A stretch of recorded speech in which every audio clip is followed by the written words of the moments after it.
They really have thought of everything. Even the Fatometer is here and ready to go for us. The Fatometer? What's that? It's a card that's used to determine action success or failure. We'll need to use it when we try to use certain skills. And what about all the dessert and tea? Is that for us as well? That's what the message said. Oh, really? That's so nice. It feels just like a tea party with friends. Those snacks have Paimon's name written all over them.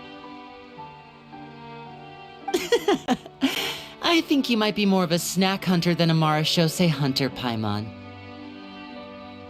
Snack Hunter Paimon reported for duty. If there are delicious snacks to be found, Paimon will track down every last one. The desserts are great, but I'm still looking forward to the story more than anything. Very fair. Then, let us begin. First, please pick up the blank character cards in front of you and write down your name and profession. You can find an abbreviated version of the rules printed on the back of your character card. If you have any questions, feel free to ask me. In this story, everyone is a Marachose hunter. To reflect this, the club has prepared a small badge for everyone. Ooh, nice. As hunters, you have proficiency in swordsmanship and fighting by default, so there's no need to allocate any additional skill points to those areas. Swordsmanship? So there's a fighting part to all of this? Paimon's not sure she can do all that on her own. Maybe Paimon can just stick with you? Why don't you share a character card then? The Traveler will be the Marachose hunter, and you can be his little floating assistant. Kinda like in real life. So, for the name, do I fill it out with the name of my character? Yep, it can be any name you like. You can use your real name too if you want. I do that whenever I get too lazy to think of a new name. Oh, so it would be like experiencing a different life, but still as yourself. That's not a bad idea. In that case, I think I'll continue to use the name Linny then. Next up is the skill sheet. You have a limited amount of skill points that you can use to learn a number of skills. The more points you invest in a particular skill, the easier it will be to pass associated checks. I'll take Persuasion and Investigation. Those are must-haves when it comes to missions like these. Oh, those skills sound like they'd be useful for gathering intelligence. Good idea, Navia. Just as expected of a veteran player. So should we also take those skills then? Not necessarily. Since we're working together as a team, we could leave the negotiations to Navia and use our skill points to pick up other useful skills. For example, I think I'll take Stealth and Sleight of Hand. That will give us more options if we run into any situations we can't negotiate our way out of. Oh, interesting. I wasn't thinking about it like that. I suppose it's not so different from an acting troupe. Everyone has their own role to play. Let me see. I'll take arts and performance. I'm not quite sure what use they'll be, but I'm not as knowledgeable about the other skills, and I am not too confident I'd be able to roleplay them well. Well, that leaves us. What do you want to learn, Traveler?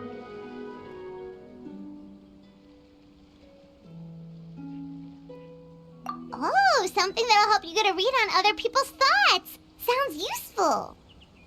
Ha ha! Gotta say, this suits you really well. Nothing boosts morale like good food. So what do you think? Are you sure you want to learn these two skills? Let's see. Oh, looks like you each have enough points to choose one final skill. You've all picked such classic skills. It's fine to go a little bit out of the box, you know. Why do I get the feeling she's getting ready to cause trouble? For example, this one here. Summon. Doesn't it sound super mysterious and cool? Oh, I saw that one just now as well. The description says, this skill skill can be used under certain circumstances to summon characters or creatures that fit the script's world-building rules. The script's world-building rules, huh? But how are we supposed to know what a Marachose hunter can summon? Oh, that's not for us to worry about, my friend. Just learn the skills that interest you, and the GM will take care of the rest. All right, you've convinced Paimon. Let's learn summon then. Paimon can't wait to see what kind of thing shows up. Well, now that everyone's more or less finished creating their characters, we can begin. Since 2 of our players are doing this for the first time, though, let me ask. Would you like to play on easy mode or authentic mode? What's the difference between the two? Well, in role-playing games, the story sometimes changes based on the decisions of the players and the results of the Fatometer. For example, if you fail a check, that means you cannot use the target skill in that scenario. A critical failure may even result in further negative consequences. If you choose to play in authentic mode, every time you elect to use a skill, you'll need to use the Fatometer to see whether you succeed or fail, and face any consequences that may follow. If you choose easy mode instead, every check will be successful by default, and you won't have to worry about luck playing a factor.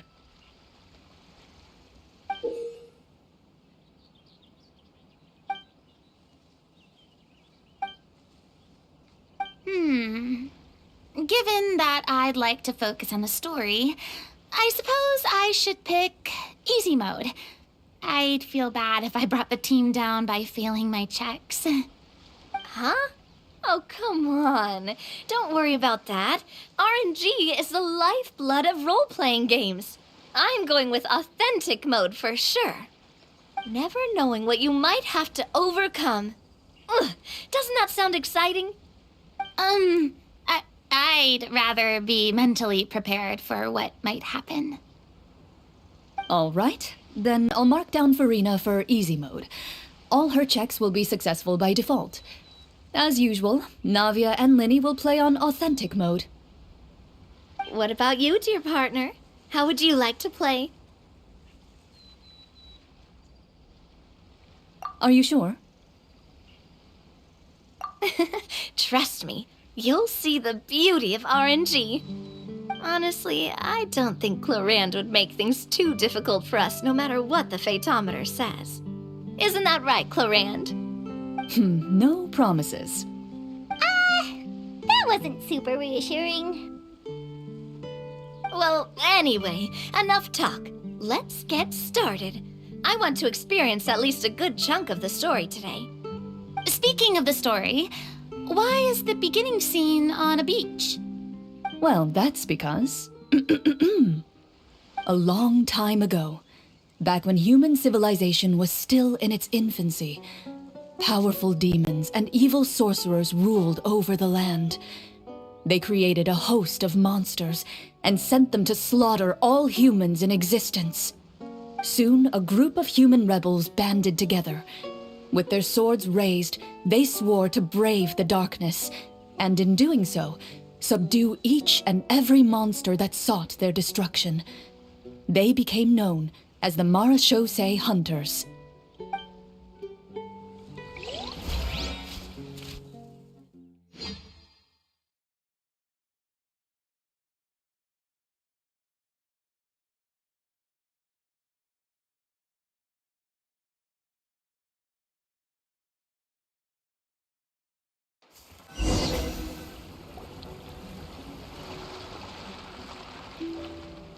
Sometime later, as a member of the Marachose Hunters, you receive a commission. Following the address provided on the message, you take a boat and arrive at this strange city. As you inhale, you can taste the slightly salty air of the docks as you begin to survey your surroundings. There aren't many people in the vicinity, but you do take note of a few others who, like you, seem to be sizing up this place. Your eyes meet, and you realize these people are fellow Marachose hunters, likely led to this location after receiving the same commission as you. You're all Marechaussee hunters too, right? Allow me to introduce myself. The name's Navia, monster hunter by trade and helpful neighborhood businesswoman on the side. What say you to traveling together? We can help each other out on the road. Okay, count me in. My name is Linny. I've been wandering since I was little and picked up a few less than legal tricks along the way. I was adopted by a Marechaussee hunter and later chose to follow in his footsteps. Is this where you introduce your character to everyone? It sounds like they've done this dozens of times. My name is Farina, and, I grew up in a noble family. I always had a strong interest in performance and the arts. Even though I'm a Marechaussee hunter, what I really want is to be a performing artiste. Hey, that's really cool. You can do it, Farina. That's exactly how it's done. Paimon is Paimon, a good friend and companion to this Marechaussee hunter right here. I've been studying the culinary arts since I was a child. I hope my delicious food can help boost people's spirits. That's wonderful. I'll be looking forward to your cooking during our adventures together. Well, if we're all here for the same commission, why don't we take some time to confirm what we need to do? You open your envelopes at the same time. The message reads, "To the honorable and trustworthy Marechaussee hunters, our kingdom is currently facing a grave crisis. The lands outside the capital have been overtaken by monsters, and our people are being led astray by forces of wickedness. We beseech you, please help us resolve this crisis and return peace and stability to our home." Huh. The layout of this city looks super familiar. It kinda reminds Paimon of Mondstadt! The scriptwriter must have used a real-world city as a reference when coming up with the map. As experienced hunters, the layout of the city reminds you of places once traveled. You recall the sight of tree-lined streets and the gentle tranquility of days gone by. Yet, as you regard the city in front of you, it appears to be little more than an empty shell. Its hollow gates are open to you, beckoning you to come forth and bring salvation back to the town. I carefully read every line of the letter and turn my attention to the signatures at the bottom. Who issued this commission to us? You see a long string of unfamiliar names. It would seem that many of the residents of the city issued this commission together. They sensed that things were not right within the kingdom and sent a distress signal to the outside world. In that case, why don't we take a walk around the city and see if we can learn anything from the local residents? Oh, good idea. We might be able to get some leads on the monsters and bad guys we're after. You look up and see a tavern nearby. It appears to be open for the day. Why don't we go check out that tavern? If the novels I've read are anything to go by, taverns are usually full of information.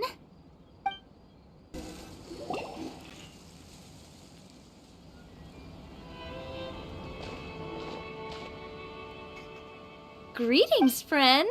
Lovely weather we're having today, don't you think? Oh, hello. I suppose you're right. The weather today is quite lovely. If only those monsters out there would stop causing trouble. It seems like every character included in the script has a certain amount of useful information to offer. If we keep asking questions, we might be able to get some good leads. Oh, come now, don't be sad. Life is all about optimism. Oh, that reminds me. What did you have for breakfast this morning? Huh? I don't think that's the kind of question we're supposed to ask. Nothing turns a frown upside down like good food. How about some macarons? I could make you some. You didn't even take cooking as one of your skill proficiencies. That's not necessary, miss. Excuse me for saying this, but you don't really look like a chef. Besides, I'm not really a fan of sweets. So you're someone who barely smiles and doesn't like sweets. You're really starting to remind me of this one friend of mine. Hey! Did she just... me? Clorian must have broke character for a second. This isn't getting us anywhere. Traveler, maybe you can think of something.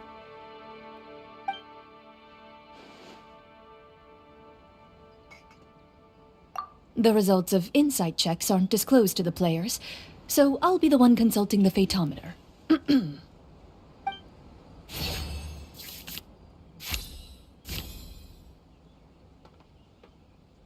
You recall all the lessons you've learned in your time and begin to carefully observe the woman's mannerisms.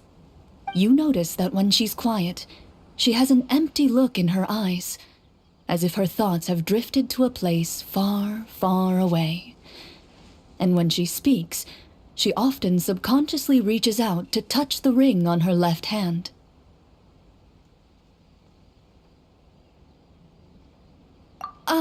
So you noticed. That's a little embarrassing. A horde of monsters suddenly appeared near the capital recently, so all the guards were dispatched to fight them.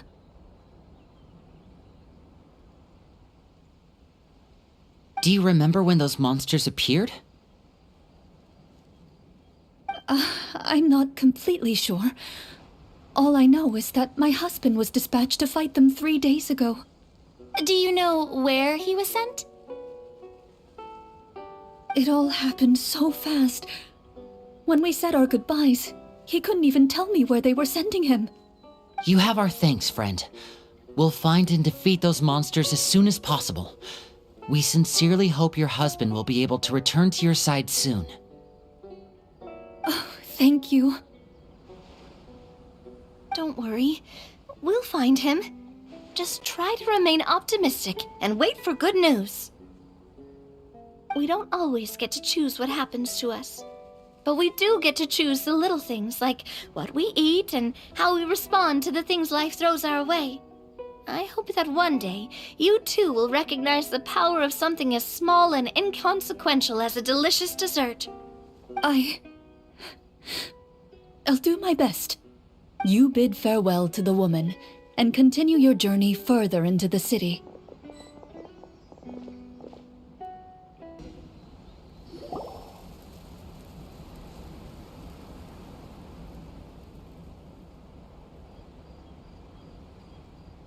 Although he doesn't seem very friendly, merchants are usually a good source of information, right?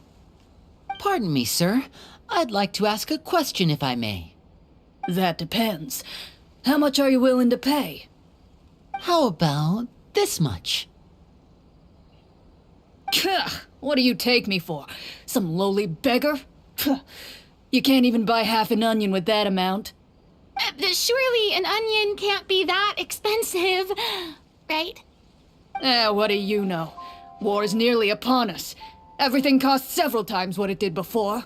If you're not gonna buy anything, then scram. Whoa, what a nasty guy. Maybe we shouldn't even bother talking to him. But he still might have information we need. Traveler, can you think of something?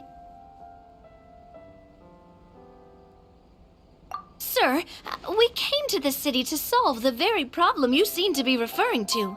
The war you mentioned, would it happen to be against the monsters outside the city? If you happen to be well informed and know a thing or two about what's going on, we'd appreciate it if you could share that information with us. After all, the sooner this problem gets resolved, the easier it will be for you to do your business.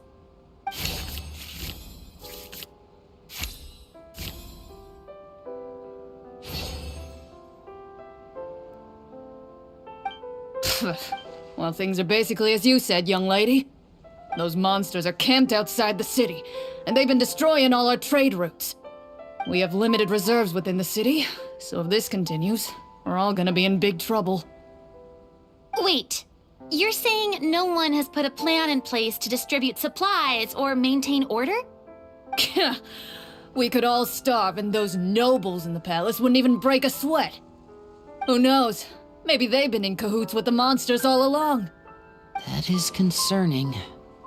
All right. That's all the information you need, right? Off with you now. I've still got business to do. You know, if you smiled a little more, you'd definitely get more business. And I bet that would make your life just a little bit sweeter. I'm not saying it's guaranteed to work. It's just a tip.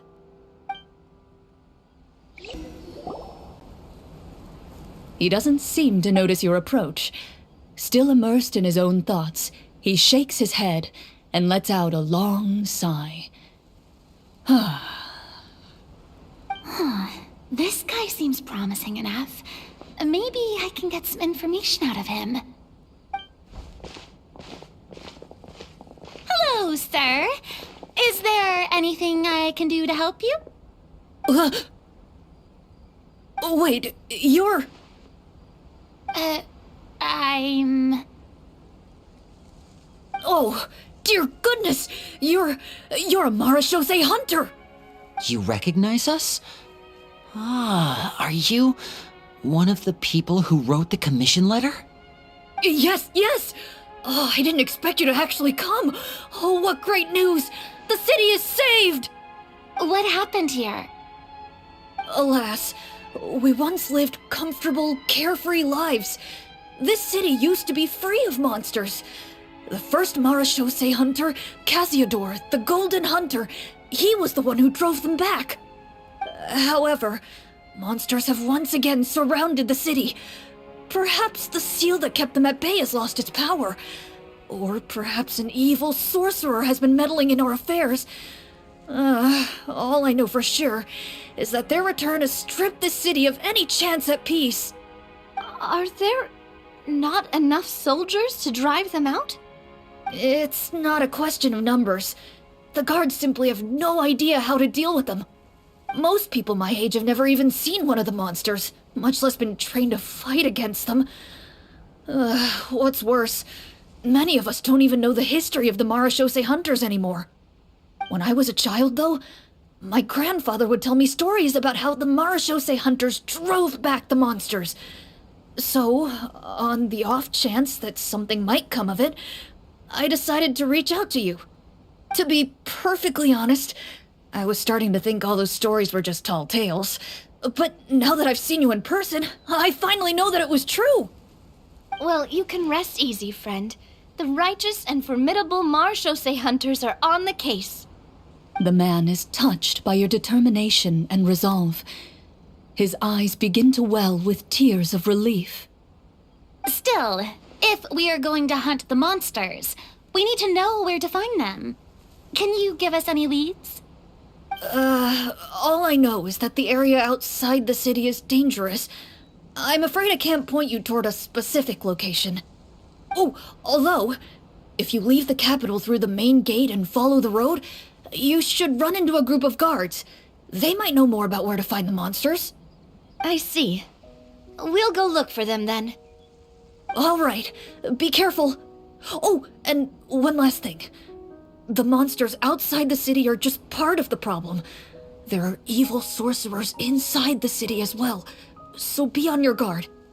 They're actively working with the monsters, and have corrupted the court ministers with malicious magic. They're the reason why, even inside the city, everything has been a giant mess. Even one of our kindest ministers has turned into a boorish and unreasonable figure, interested in nothing but enacting laws that exploit the people. Who knows how much longer we'll be able to go on like this. Talk about being stuck between a rock and a hard place. I feel bad for him. Maybe we should try to cheer him up? Huh? Like, now? Is this really the right time? I appreciate your kindness, but for now, it's more important to focus on the crisis at hand. Brave hunters, I leave the future of this kingdom to you.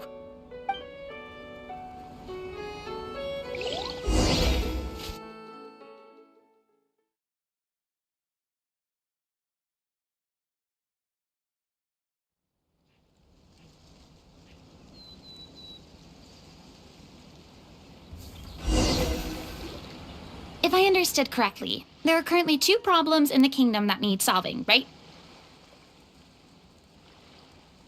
Exactly. We need to defeat the monsters outside the city and take down the evil sorcerer stirring up trouble from within. But which problem should we tackle first? Well, this seems like a good moment for a break. Take some time and discuss what you want to do. Let me know when you've made your decision. I really didn't expect the people in the city to keep us at arm's length like that. I totally thought the hunters would be treated like heroes. Well, Clarence said the script took cues from the real history of Fontaine, right? Maybe the real-life Marachose hunters were also treated like that. I wouldn't say it's a perfect representation of history, but there are definitely some similarities. Would you like to hear more about it? Sure. As long as it doesn't spoil anything in the script.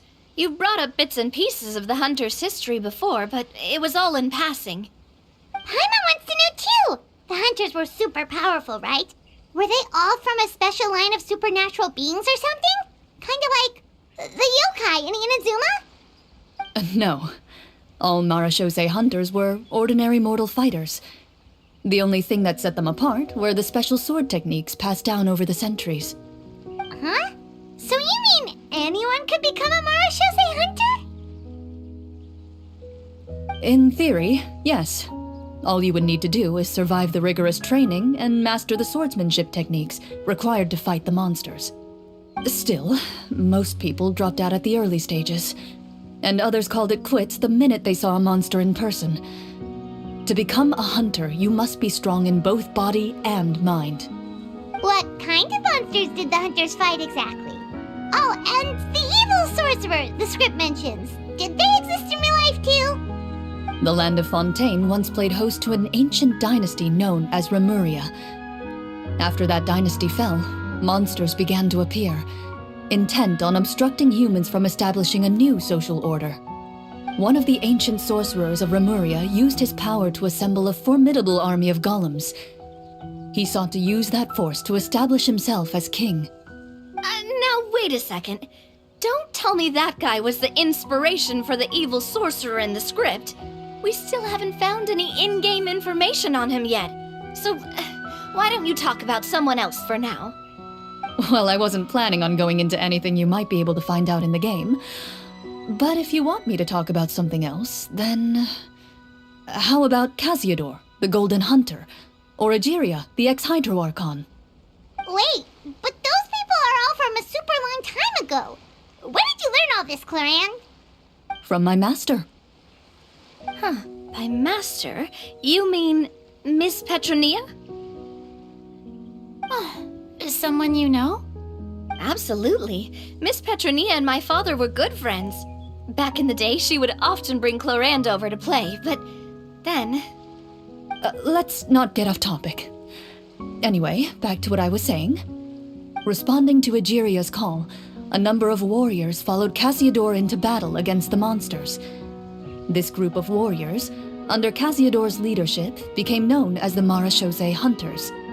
Yet, as Fontaine entered an era of peace, their work gradually became obsolete.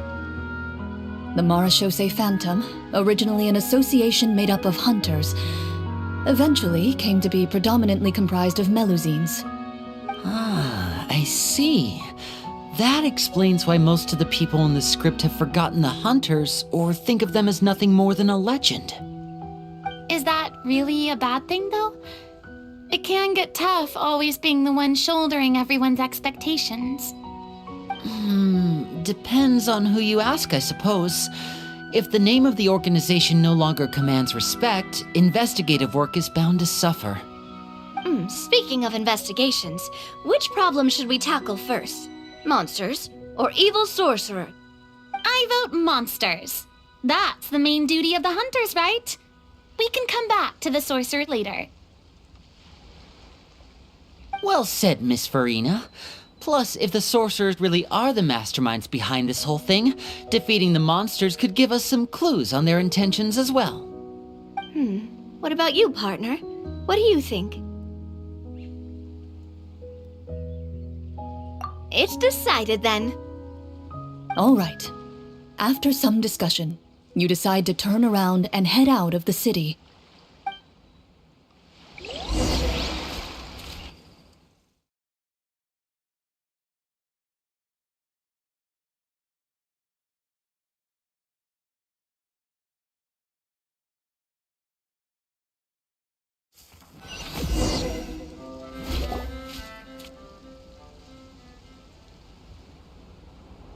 Let's take a look around, like that guy said. You there! Outsiders, halt! What? Who's there? An armored man approaches you. He has a tall, muscular build and a determined expression in his eyes. Just one look, and you can tell he's fought in his fair share of battles. Although he's trying his best to conceal his current state, his uneven gait and the sweat dripping down his forehead make it obvious that he's been wounded and is in serious pain. I'm the captain of the guard. I saw you sneaking around the city earlier, so I'll only ask this once. State your purpose, or it's off to the dungeons for the lot of you. Wow, it's been a while since someone's been this suspicious of us. I said talk, not whisper between yourselves. Have you ever heard of the Marchese Hunters? Marachose hunters? Ha! That fairy tale, you mean? What, you expect me to believe you're one of them?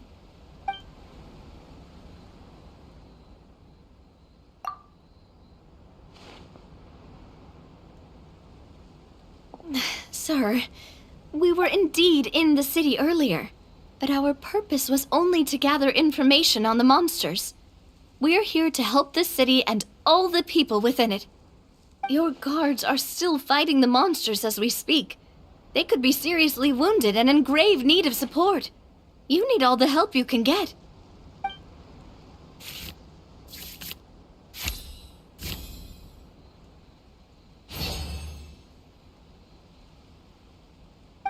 The man regards you with doubt and concern. After a period of inner struggle, he lets out a long sigh and informs you of the locations where the monsters have appeared. Those monsters aren't easy to deal with, but if you insist on going, I won't stop you either. I just hope all the guards will be able to come back to their families alive. I wish you the best of luck.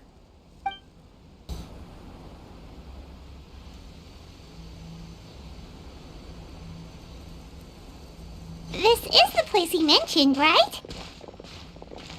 You see broken iron swords scattered all around you, and downed trees riddled with terrifying claw marks. All the signs point to one thing. A truly devastating battle just took place here. Be on your guard, everyone. The monsters might still be around.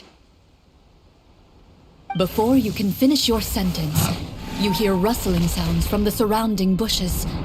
The monsters have emerged. They close in on you without fear. You get the impression that, in their bloodthirsty eyes, you're just another meal for them to devour. A little help here! This thing wants to eat Paimon! Your battle round begins now.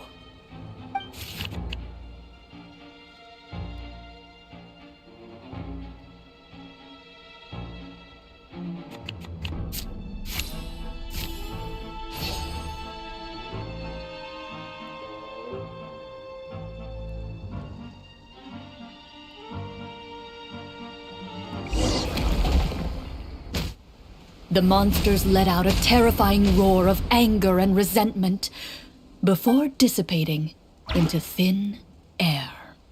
Oh, thank goodness it's over. We're lucky the Marachose Hunter class came with all those preset skill points. Otherwise, we would have been in some real trouble. I never knew the Fatometer even determines the amount of damage you inflict. If you get unlucky, isn't it just game over right then and there? That's part of the fun.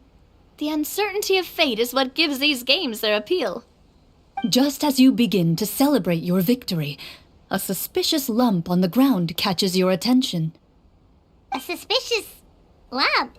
Wait, Could it be the thing that appears after every battle? I walk up to it, crouch down, and begin to carefully examine it. I've still got my right glove on, so it should be fine for me to touch it, right? As you investigate the mound, you discover that the exposed portion appears to be made of wood. It was previously obscured by the large form of the monsters. With the monsters gone, the small protrusion now awaits your discovery, poking out of the ground like a shy flower bud. Whoa, it's a treasure chest!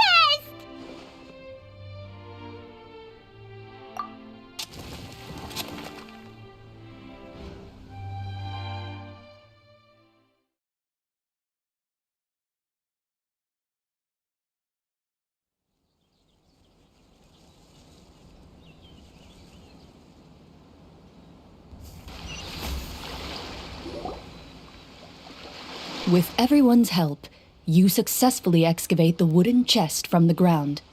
Even without opening it, you can tell from the mora and jewels scattered around the chest that it must contain quite the fortune. Makes sense. We worked hard for this. Let's open it and we can share what's inside. I can understand your excitement, Paimon, but think about it. Doesn't it seem like there are people out there who need this treasure more than us? Yeah. Think about all the people suffering in the capital, or all those guards who got hurt fighting the monsters. Wouldn't it be better if we gave the treasure to them? Wait, is that how it works? Paimon thought since we were the ones to dig it up, we could just take it for ourselves. Well, let's put it this way. Any decision you make during a role-playing game can impact the future course of the story. But would the people really believe us? It's hard enough for us to prove we're Marchese hunters. What if they think we procured the treasure illegally? They might get even more suspicious of us. That's definitely something we should consider. Maybe we can come up with an explanation in advance. Well, if donating it could cause that much trouble, why don't we use it to buy some gear and fill up on good food? Then we'll be ready to fight even more bad guys. Looks like you're facing a difficult choice once again. Well, it's getting late. Why don't we call it a day for now? Wow, where did the time go? I'm not sure if it's because I'm having so much fun with you all or because the story is particularly enticing, but I feel like I could almost keep going. Here, here. Ooh, how about we play through the night? I'm not sure I'll have enough energy for that. Yeah, that won't work for me either. Lynette will give me an earful if I get home too late. I understand how you feel, Navia, but we have to change venues for the next part of the story anyway. Huh? Another location? There's a special note for the GM at the end of this section that says to proceed to an indoor set for the next part of the script. Whoa, they really pulled out all the stops for this new script. Well, even if we end the game for the day, we can still stay a little longer and hear Clorian finish her story, right? Paimon wants to hear more about the history of the hunters. Something tells me you just want to finish the free desserts before we break for the day. That's just a coincidence, okay? Besides, to Paimon, not finishing free food feels even worse than having to buy her own. And anyway, Paimon really does want to hear more about Cloran's master. Well,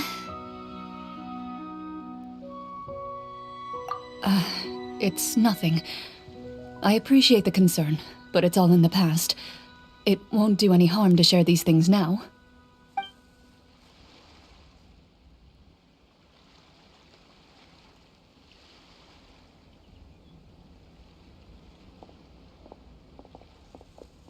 My earliest memories are of living with Master. According to her, she saved me from certain people of ill repute. My birth parents had left me behind some time before that. What a heavy beginning for a life story. Master was a fascinating individual, if inexperienced in the ways of raising children. My first ever toy was a short sword. Although I suppose it wasn't so much a toy as something Master removed from her waist and handed to a noisy child in need of distraction. Oh, wait, so she handed an actual sword to a child? Isn't that dangerous? Did you hurt yourself? Of course I did. I cut my palm and bled quite a lot. But Master was not concerned. She just stood there and casually lectured me about it. See, that's what you get for not holding the sword properly, she told me. She then crouched down next to me and said, "Give me your hand. I'll teach you to bandage this wound. After that, it's time to learn how to truly hold a blade." Excuse me for asking this, Clorinde, but how old were you exactly when all this happened? Probably around, 3, give or take. 3? Isn't that when most kids are still struggling to hold a fork? As I said, Master was rather inexperienced in the ways of raising children. She believed trial and error was the best way to teach a child what they're capable of. I'm not so sure this is a question of experience. I didn't see anything wrong with her ways at the time. And anyway, children don't get to choose how they're raised. Oh, she did bring me back a pet from Liyue once.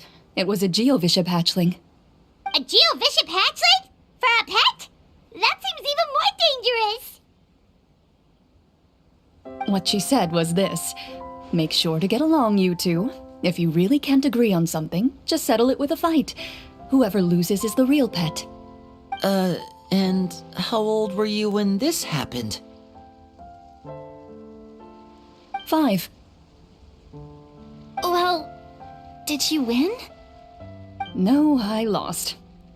So you're saying you actually became the Geovishap's pet? Yes, but only for a week.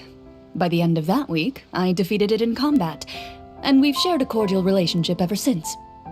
That really doesn't sound like the kind of childhood someone should have.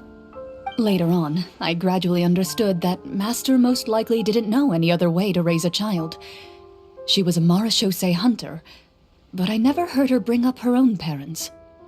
Thanks to her, I learned how to navigate the forest by the age of 6, and could hunt monsters in the wild by myself the year after that. Even though the training she subjected me to was strict, she always made sure to take me traveling when she had the time. We met many of her friends during those days. That was also how I met Mr. Callis and his family. I still remember the first time we met. You were too scared to join our picnic and hid behind Ms. Petronia the whole time. I still hadn't really met many children my age at that time, so I didn't know how to interact with others. After that, though, you started coming over a lot. You loved challenging people to shooting competitions, remember? I don't think many members of the Spina ever beat you in one of those. I had a lot of fun during those days. I enjoyed them too. Oh, do you remember that one time we went exploring around the Spina together?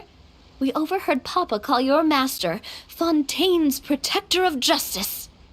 We tried to pretend like we never heard anything, but you nearly let it slip that one time.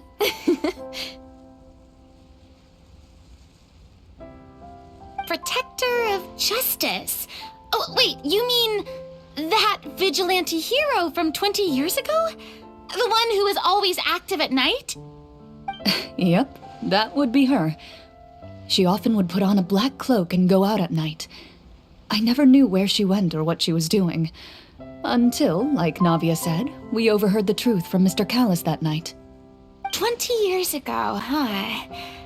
I still remember the guards leaving all kinds of witness reports about her on Nervalette's desk. My apologies. Oh, there's no need to apologize. You had nothing to do with it. And anyway, everything she did was for a good cause. Although, calling herself the Protector of Order was a bit much, especially when she deliberately operated outside the law. Huh? When did the Protector of Justice become the Protector of Order? Oh, she had a bunch of code names. I heard she would just come up with a name on the spot whenever she was asked. Later Later on, she probably got sick of answering those questions and decided to stick to just two: the Protector of Justice and the Protector of Order. That sounds like her, all right. I bet she forgot which of the two she'd use by the time she got back each night.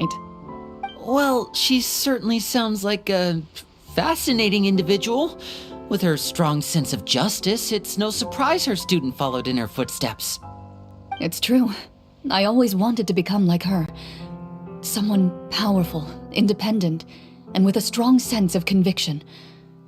But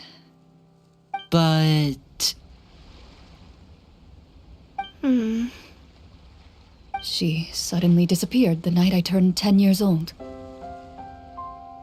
Disappeared? What happened? I have no idea. She didn't even leave a note. I was never able to find out where she went. That night, I was celebrating my birthday at Navia's house, but Master never came to pick me up. When I returned home on my own, it was to an empty house. When she still didn't appear after a few days, I went to Mr. Callus's house to ask about her whereabouts, but he only shook his head. Papa probably didn't know either. I know he sent a few people to investigate the matter in secret, but they never found any credible leads. Don't worry, I understand. To be perfectly honest, given Master's personality and way of doing things, it all made a lot of sense. If I had to guess, I'd say she probably used it as an opportunity to force me to become independent. Just like how, when a litter of kittens reaches a certain age, the mother willingly leaves them behind. Were you upset, Clorinde?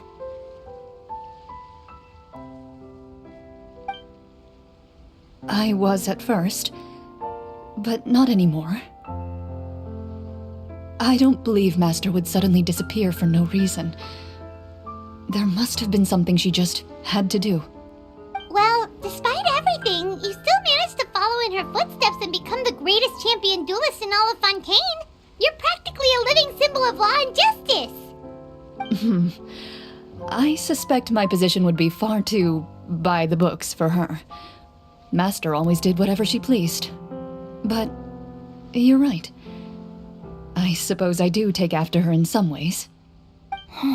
Who knew Clorinde had such an interesting past? I never had the chance to ask her about it before.